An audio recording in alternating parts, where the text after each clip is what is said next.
The views and opinions expressed in this program are those of the individuals involved and do not necessarily reflect the official policy or position of Radyo Agri 90.1 FM management. The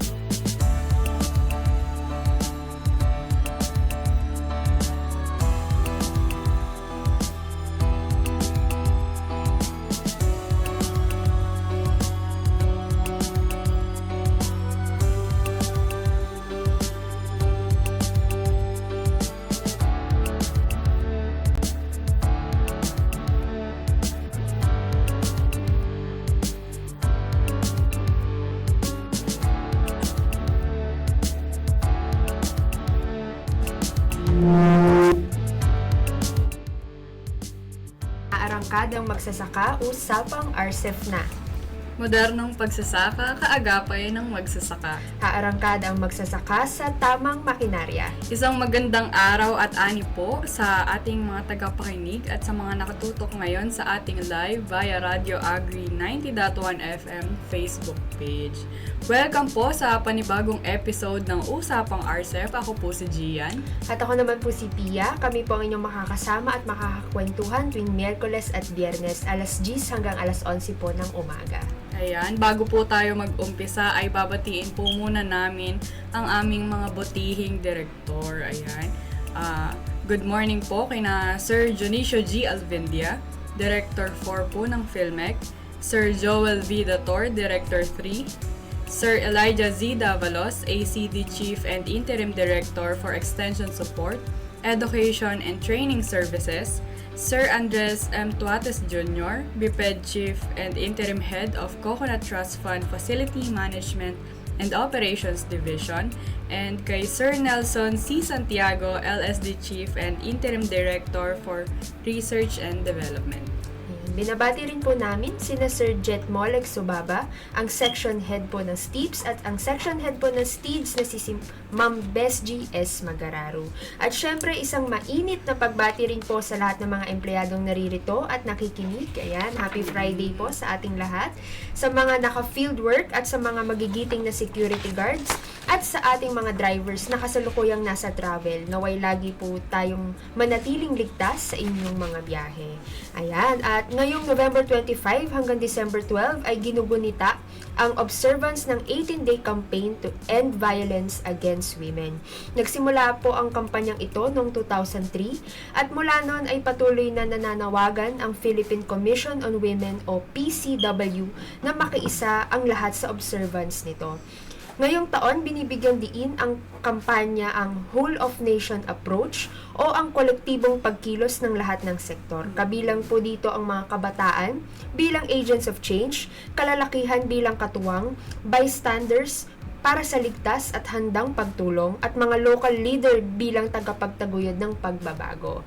Layunin po ng kampanya na pabilisin ang pagpapatupad ng National Action Plan to End VOW, hikayatin ang kabataan na magsalita at makiisa laban sa karahasan, palakasin ang papel ng mga kalalakihan bilang allies, himukin ang publiko na huwag manahimik at makailam ng ligtas, at panghuli po, isulong ang vow prevention sa lahat ng sektor ng lipunan. Ayan, samantalang ang December 4 naman po hanggang 10, bawat taon ay paggunita sa tao ng National Human Rights Consciousness Week. Ito po ay alinsunod sa Republic Act No. 920 na may layuning itaguyod ang awareness, pag-unawa at pangangalaga sa karapatang pangtao ng mga mamamayan. Ayan. Nagsisilbi rin po itong isang plataporma para sa iba't ibang individual at organisasyon upang isulong ang karapatang pantao at suriin ang mga nagawa at hamon sa larangang ito. Ngayong taon po ay nakatuon ang observance na ito sa temang karapatang pantao kasama sa araw-araw. Ayan, bago pong usapang RCEF ay tampok po ang mas pinagyamang talakayan tungkol sa RCEF Mechanization Program ng PhilMec mula sa layunin, requirements at teknolohiyang ipinapamahagi hanggang sa benepisyo at ambag po nito sa pagpapabuti ng produktibidad at competitiveness po ng agrikultura sa ating bansa. Ayan, sa huling episode po ng Usapang RCEP ay nakasama po natin si Engineer Domingo Miranda ng Facility Management and Operation Division o FMFOD ng ating ahensya dito po sa DA Filmec. Tinalakay po ni Engineer Miranda kung paano pinabibilis ng Rice Processing System o RPS ang proseso ng drying at milling habang pinapababa po ang post-harvest losses.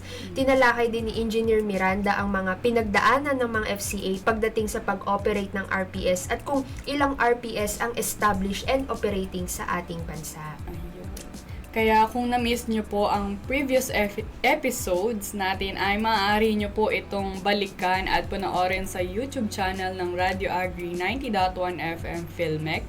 Maaari nyo rin pong mapakinggan ang replay ng latest episode po natin o yung interview po natin kay Engineer Miranda sa Usapang RCEP po sa darating po na Sabado. Ayan. And please do like and follow the official Facebook page po of the RCEP Mechanization Program. Ayan. At kung gusto niyo naman po makita ang mga nagawa ng RCEP Mechanization at Extension Program sa unang 6 na taon, i-check nyo lang ang RCEP Mechanization and Extension Accomplishment Report na ilalagay po namin yung link sa comment section. Pero syempre bago po tayo magpatuloy sa ating programa ay narito po muna ang mga impormasyon at mga aktibidad tungkol sa RCEP Mechanization Program. Panoorin po natin at pakinggan ang balitang RCEP.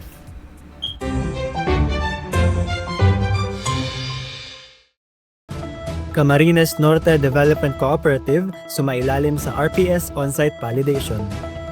Sumailalim sa on-site validation ang Camarines Norte Development Cooperative bilang potential RPS beneficiary noong November 18 to 20 sa Daet, Camarines Norte. Ang aktibidad ay isinagawa ng FMFOD kasama ang RPS Technical Review Team.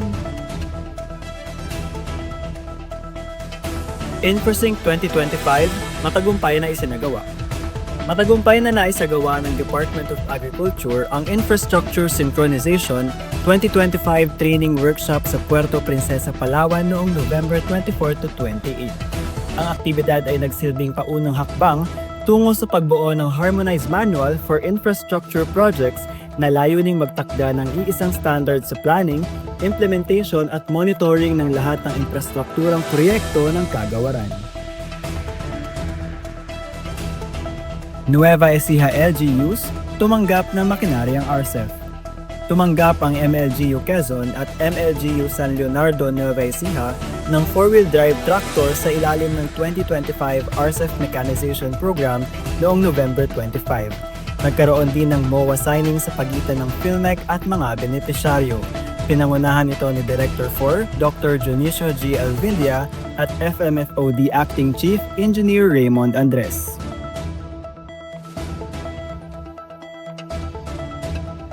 FCAs sumailalim sa Farm Machinery Orientation.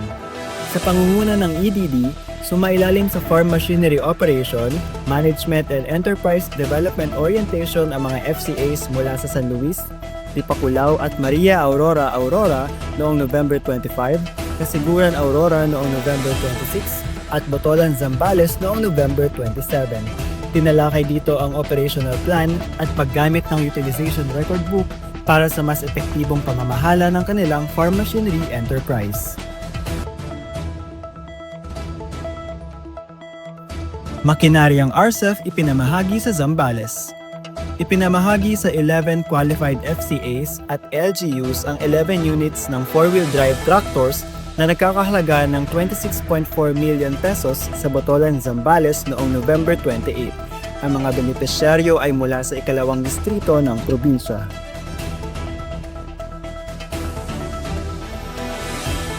RCEP Machinery sumailalim sa Technical Verification at Functional Testing. Sumailalim sa Technical Verification at Functional Testing ang Rice Combine Harvesters noong November 19 to 20 sa Abulug, Cagayan.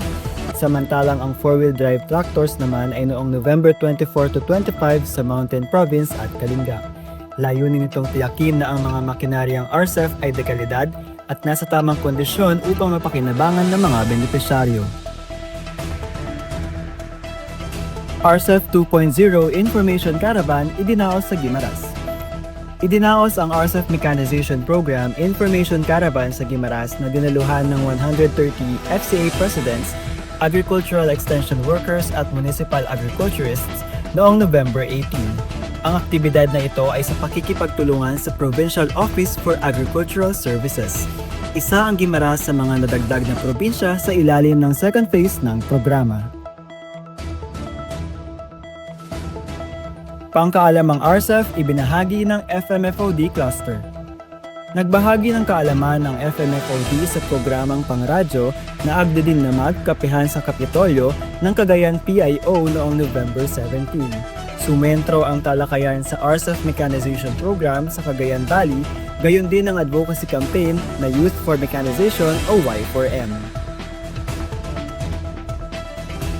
Training sa agribusiness at makinarya isinagawa. Matagumpay na naisagawa ng PhilMec at Food and Agriculture Organization of the United Nations ang 5 araw na pagsasanay sa agribusiness development at agricultural machinery troubleshooting, repair at maintenance noong November 24 to 28 sa PhilMec. Bahagi ito ng proyekto ng SAM, ADVC, FFS na naglalayong palakasin ang technical at entrepreneurial skills ng mga implementers, farmer mechanics at service providers sa operasyon, maintenance at business management ng agricultural machinery.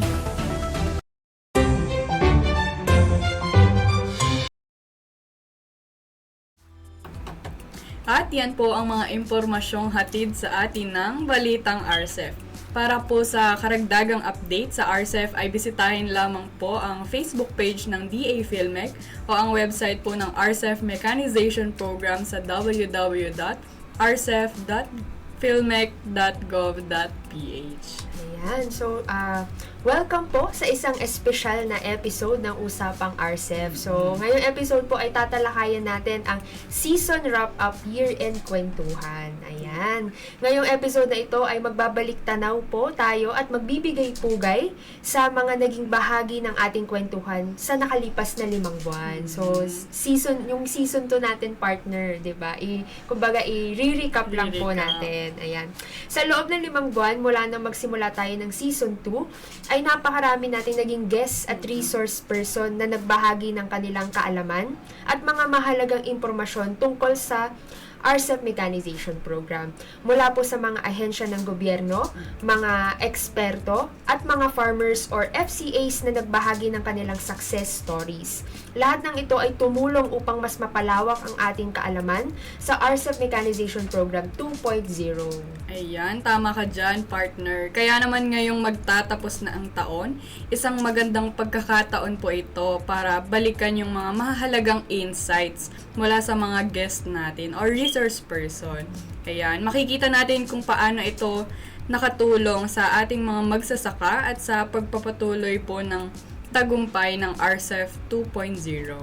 Nakasama po natin ngayong Season 2 ang mga eksperto ng Technology Management and Training Division o TMTD po ng ating ahensya DA PhilMec para ibahagi po yung mga impormasyon tungkol sa rice combine harvester, reaper, thresher, drying, milling, factors po to consider in scheduling the harvesting, at ang pagkakaiba po ng traditional at mechanized harvesting.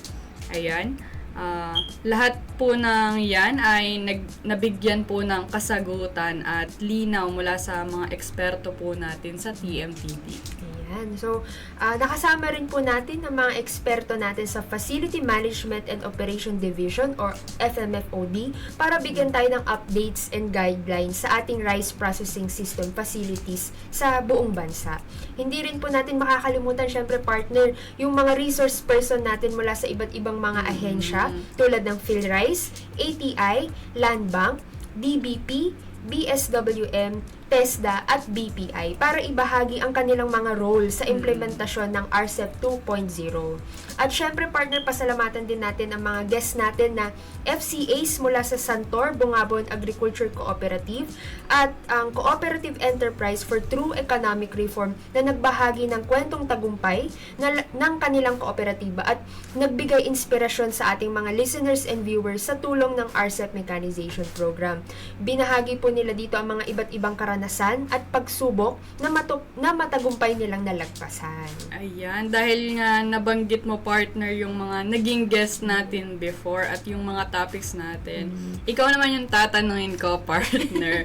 Kung anong topic ba yung tumatak sa'yo na nais mong balikan at bakit? Siguro sa akin, partner, yung mga guests natin from different agencies. Oo, kasi kumbaga nakita natin yung perspective nila. Kumbaga, syempre, outside ng ating agency, nakita natin at ang dami natin natutunan. Yes, diba? Hindi lang yung mga viewers natin yung natututo, especially tayo din. Yes, so kahit na medyo naging challenging natin kasi via Zoom sila, wala sila dito physically, pero kumbaga, ang dami natin nakilala, ganyan, at syempre, nagkaroon din sila ng magandang exposure, kumbaga, at nagbigay sila ng information sa ating mga viewers. At least naliwanagan din yung mga viewers natin saka yung listeners natin na hindi lang pala RCEF mechanization yung under ng RCEF. Andyan din pala yung Land Bank, yung DBP, yung BSWM, TESDA, at saka yung iba't ibang kasama ng RCEF sa pagpapatupad ng RCEF. Yes, kumbaga nakita po nila yung lawak ba ng RCEF na marami tayong mga partners, syempre. Madami din tayong pwedeng i-avail na tawag dito? Tulong, ayan. Financial, ganyan. Sa soil, ganun, training, na makakakuha din tayo ng certificates kung mag-a-attend tayo ng mga training na to from TESDA. Yes, tama. Ikaw, partner, ano yung tumatak sa'yo talaga? Ayun. na guest at topic. Ayun, siguro ang pinaka tumatak din sa akin, yung mga guest natin na FCAs. Ayan. Syempre, di ba pag magtutok ka, mostly maniniwala talaga sa'yo yung mga viewers when it comes from your experience. Tama. It's also good thing din talaga na na-share ng mga FCAs natin yung experiences nila. Yung mga first-hand experience nila, tama. Ayun. Sa mga listeners at viewers natin sa Usapang RCEF. Ayun. Tsaka, maganda rin na nalaman natin na since 2019 na nag-umpisa yung RCEF, hanggang ngayon is nandyan pa rin talaga sila para sumuporta sa program natin. Kumbaga, na din natin na nagagamit ng maayos yung mga machine nila na ibigay ng RCEF sa kanila. Tsaka hindi lang kung ano yung natanggap nila nung una is yun lang din talaga yung machine na meron sila. Parang napalago nila yung mga machines na yan. Dahil dun sa mga machines po na ipinamigay ng RCEF Mechanization Program, nakapagpundar pa po sila ng mga bagong machines para yun po yung mas magamit din nila sa kanilang mga cooperative. Yes. Tsaka, part na, di ba, napaka-inspiring din kasi syempre, may mga challenges din silang na experience along the way. Pero, kumbaga, narinig din natin sa kanila na kung paano nila nalagpasan yun. Nasolusyonan. Yes. Ayan. At siguro idagdag ko na lang din, partner, yung mga guests natin from TMTD din. Kasi, di ba, sunod-sunod sila doon na yung about harvesting season. So, ang dami rin natin natutunan, 'di ba? Actually. Hindi lang talaga viewers yung natututo, pati yung mga host. Na parang, ay, ganun pala yun. Ganun, parang ilang beses akong parang may ganung realization na, ay, ganun pala yung gamit nun. Parang ganun. Ayun, super thank you din po sa mga experts natin from FMFOD and syempre sa TMTD. Ayan. Nag-stick talaga sila dun sa schedule kasi 'di ba ate, pinlan natin siya around parang first month ng SEM ng parang July, ganyan. June, July, gano'n. Tapos, na natin siya. parang may schedule na sila. Halimbawa, July pa lang ngayon, o November pa lang, o sir, dito ka mag-air. Yes, And diba? Nag-stick talaga sila. Binlock talaga yung schedule nila, guys, para makapag-share ng information sa atin. Yes. At kaya sobrang thank you syempre sa TMTD and sa FMFOD, ayan, sa pagbibigay po nila ng time sa ating usapang RCEF. Yung mga RPs din naman po na bigla na lang namin tinawag, ganyan. Kasi may mga instances talaga na hindi maiiwasan na yung inassigned po na RPI, hindi talaga makakapunta or may biglaan na ganap. Ayan. Shout out po sa mga RP namin na bigla na lang namin talagang hinatak. Yes. Buti ready sila. Always ready. Yes, always ready. Ayan. So, ayan mga ka-Radyo Agri, kung nais nyo pong balikan ang mga previous episode po namin na ito, ay maaari nyo po itong panoorin sa YouTube channel ng Radyo Agri, 90.1 FM Filmex. So, andun po lahat ng mga previous episodes po namin. Kung meron po kayong mga nais balikan, ganyan, Mga at gusto nyo linawin. pang malaman. At ayun, para naman po sa mga nais magsumite ng application at maging benepisyaryo ng RCEP Mechanization Program, ay maaari po kayo makipag-ugnayan sa mga focal person by region o bumisita sa pinakamalapit na PhilMec office sa inyong lugar. Starting with Luzon, for Region 1, covering the areas of Ilocos Norte, Ilocos Sur, La Union, and Pangasinan, you may contact Ms. Kimberly Gregorio, or you may visit her at FMFOD Office, PhilMec, CLSU Compound, Science City of Muñoz, Nueva Ecija, or you may contact her through 0951-541-4869. For Region 3, covering the areas of Aurora, Bataan, Bulacan, Nueva Ecija, Pampanga, Tarlac, and Zambales, you may contact Ms. Merlene Daramento, or you may visit her at FMFOD Office, PhilMec, CLSU Compound, Science City of Muñoz, Nueva Ecija, or you may contact her through 0936-137-2292. For Region 2, covering the areas of Cagayan, Isabela, Nueva Vizcaya, and Quirino, you may contact Ms. Ana Marie Cachero, or you may visit her at DA Regional Field Office 2, San Gabriel, Tugigaraw City, Cagayan, or you may contact her through 0906-687-1855.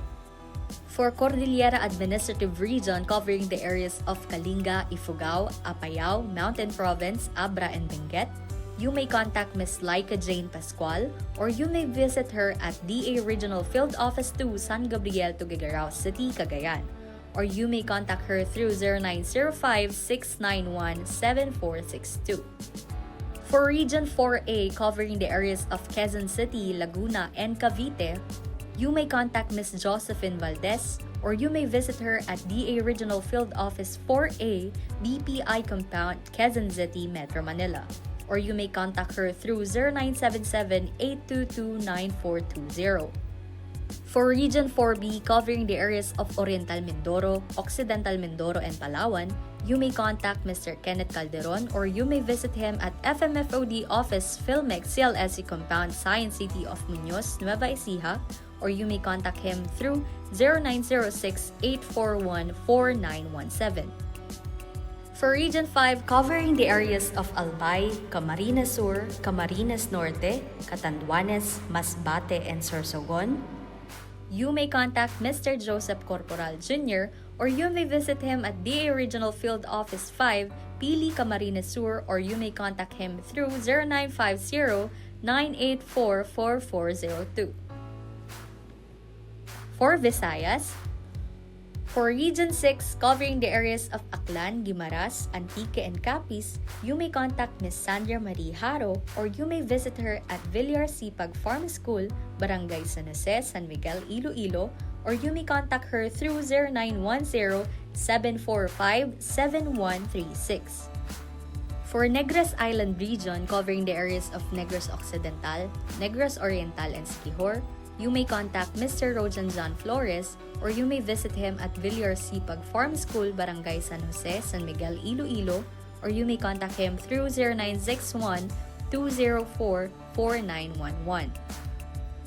For Region 7, covering the areas of Cebu and Bohol, you may contact Mr. Raimundo Jimenez, or you may visit him at Bohol Agricultural Promotion Center, Dao, Tagbiliran City, Bohol, or you may contact him through 0928-779-6220 or 0965-837-1758.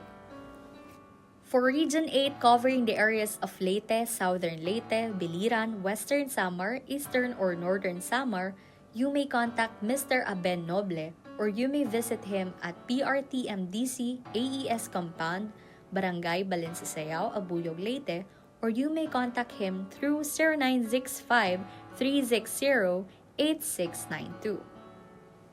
For Mindanao, for Region 9 covering the areas of Zamboanga Sibugay, Zamboanga del Sur, and Zamboanga del Norte, you may contact Ms. Aisha Sulampid or you may visit her at DA Regional Field Office 9, Linienza, Pagadian City, or you may contact her through 0997-761-6579 or 0948-559-2282. For Region 10 covering the areas of Bukidnon, Lanao del Norte, Misamis Occidental, Misamis Oriental, Camiguin, and Cagayan de Oro City, you may contact Mr. John Ray Liaban or you may visit him at DANMA CLRC, Dalwangan, Malaybalay City, Bukidnon. Or you may contact him through 0931-818-0358. For Region 13 covering the areas of Agusan del Norte, Agusan del Sur, and Surigao del Sur, you may contact Ms. Jingle Paloma or you may visit her at DA Caraga PEEDMO Building, Capital Site, Butuan City, or you may contact her through 0938-321-1477. For Region 11 covering the areas of Davao City, Davao del Norte, Davao de Oro, Davao Oriental, Davao del Sur, and Davao Occidental Sur, you may contact Ms. Hazel Venabista or you may visit her at PRTMDC 11, Darcis Compound, Manambulan, Tugbok District, Davao City, or you may contact her through 0919-799-2413. For Region 12 covering the areas of Cotabato, Sarangani, South Cotabato, and Sultan Kudarat, you may contact Mr. John Ryan Modio or you may visit him at PhilMec 12 Office, DA Regional Field Office 12, Annex Zone 3, Poblacion, Coronadal City, or you may contact him through 0956-724-1821. For BARM covering the areas of Maguindanao del Sur, Maguindanao del Norte, and Lanao del Sur, you may contact Mr. Khalid Sangkakala or you may visit him at Office of the Engineering Division, Mafar, BARM, Bangsamoro Government Center, Cotabato City, or you may contact him through 0930-346-8740.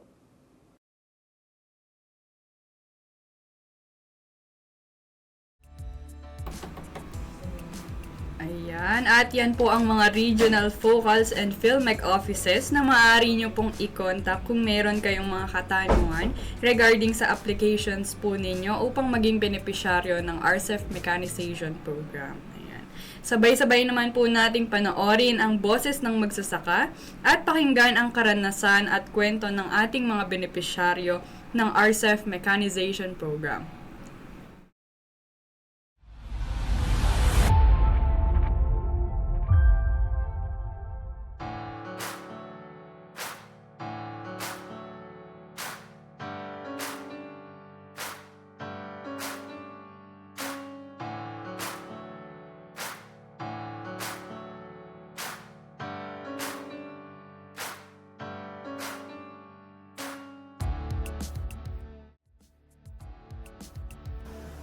Good morning po sa lahat. Ako po si Mr. Valentino E. Alas, Chairman po ng SB Mex Farmers Association Incorporated ng Mexico, Pampanga. Sa totoo lang, talagang malaki ang may tutulong nito. Kasi kami mga farmers, ipupunla mo yung palay, itatanim mo, pagkatapos pagka namunga, problema mo kung paano i-harvest. Ngayon, sa oras ng pag-harvest, wala kang makuha harvester, tapos sumama ang panahon, wala na, lugi ka na. Kung yung tinatawag na price na malaki din ang binababa. Kunyari, kukuha ka ng 10 manggagapas. Gagapasin na ng 2 araw. Magkano ang isang manggagapas? Let's say 600 per day. 10, 6,000, 12,000. Oh. Kaya kung meron kaming harvester na ganito, anytime, pwede kaming magpa-harvest sa gusto namin. So yun, napakalaking halaga nun na hindi ka na magano sa kung kani-kanino, meron ka ng makinaryang gagamitin. Malaking tulong po, Mr. President. Yung pong mga binibigyan yung mga tulong sa aming mga magsasaka. At ito po, magiging ginhawa sa buhay ng mga magsasaka. Sana po ipagpatuloy natin yung pagbibigay tulong, lalo na sa ng RCEP o PhilMec.